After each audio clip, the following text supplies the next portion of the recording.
गणेश चतुर्थी हिंदू धर्म का एक महत्वपूर्ण पर्व है जो भगवान गणेश को समर्पित है। प्रत्येक वर्ष गणेश चतुर्थी पर भक्तगण बड़े ही धूमधाम से भगवान गणेश की स्थापना अपने घर में करते हैं और उनकी पूजा अर्चना 10 दिनों तक पूरे विधि विधान से की जाती है।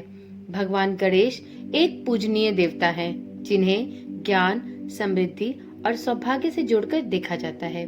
भगवान गणेश को गजानन, धूम्रकेतु, एकदंत, वक्रतुंड और सिद्धि विनायक इत्यादि विभिन्न नामों से जाना जाता है।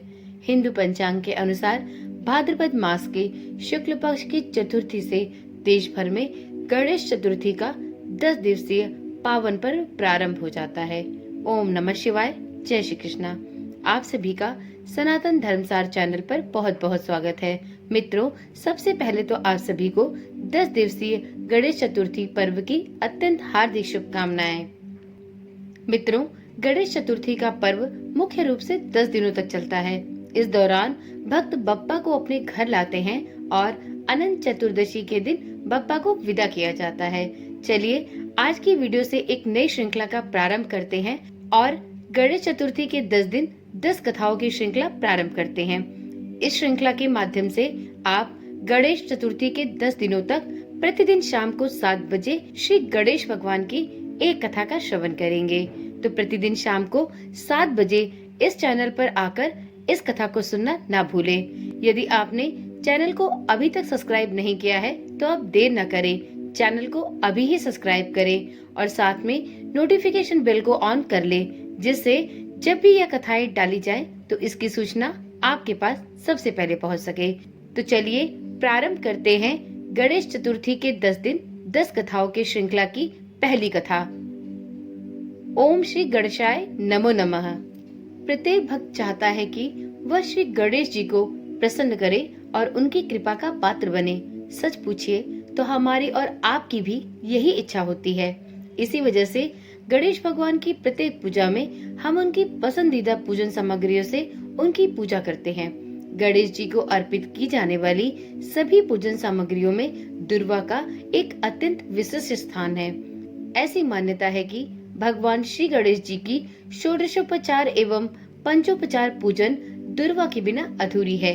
यूं तो दुर्वा का उपयोग अनेक पूजन कार्यों में किया जाता रहा है, लेकिन गणेश जी को यह अत्यंत प्रिय क्यों है, क्या आप जानते हैं?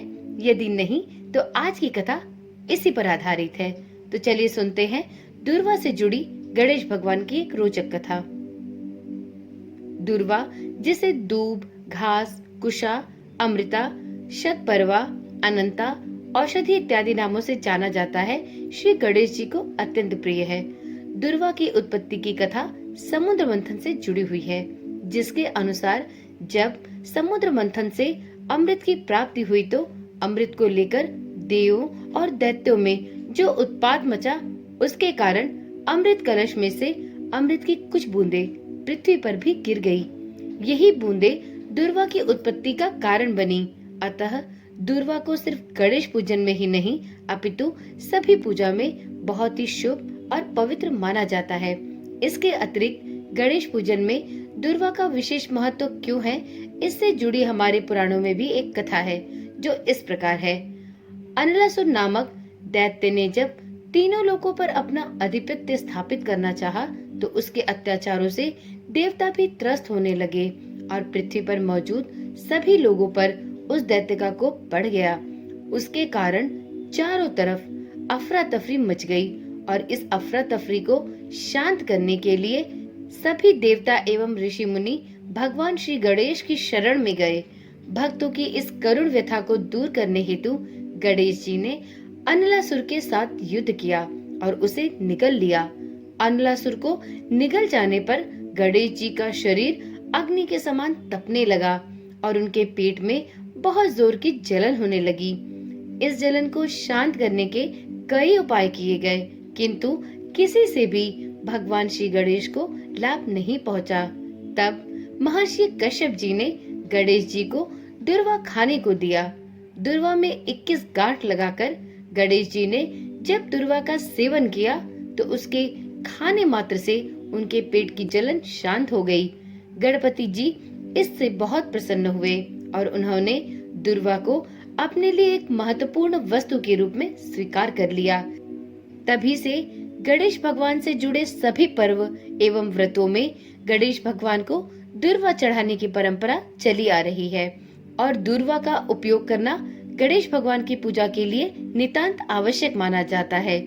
दुर्वा के बिना गणेश भगवान की पूजा सामग्री अधूरी मानी जाती है। तो एक बार प्रेम से बोलिए श्री गजानन महाराज की जय। तो चलिए आज की कथा यहीं पर समाप्त करते हैं, लेकिन कल शाम 7 बजे इस चैनल पर आना ना भूलें, क्योंकि हम मिलेंगे गणेश चतुर्थी के 10 दिन 10 कथाओं की श्रृंखला के दूसरे दिन की कथा के साथ। तब तक के लिए ओम नमः शिवाय, जय श्री कृष्णा, राधे राधे।